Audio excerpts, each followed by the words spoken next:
এজন ৰজাৰ অভিশাপ আৰু জুবিনৰ হাতৰ আঙঠিটো পিৰামিডৰ তলৰ পৰা খান্দি উলিওৱা হৈছিল ৰজাৰ কংকাল।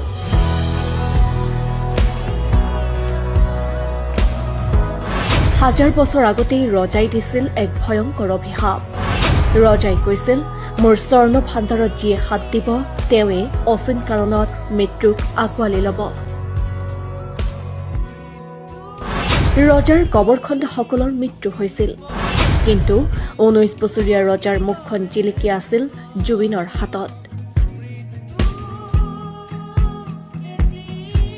এয়া জুবিনৰ হাতত 14th চেঞ্চুৰীৰ ইজিপ্তৰ পৰাক্ৰমী সম্ৰাট কিং ফাৰাও টুটেনখামৰ মুখা অৱয়ব।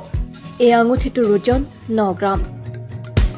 ৰহস্যৰে ভৰি থকা ইজিপ্টিয়ান মাইথলজিৰ মতে টুটেনখামেনৰ মুখাবয়ৰ আঙুঠি, জুৱেলাৰী, পুনৰ জনম আৰু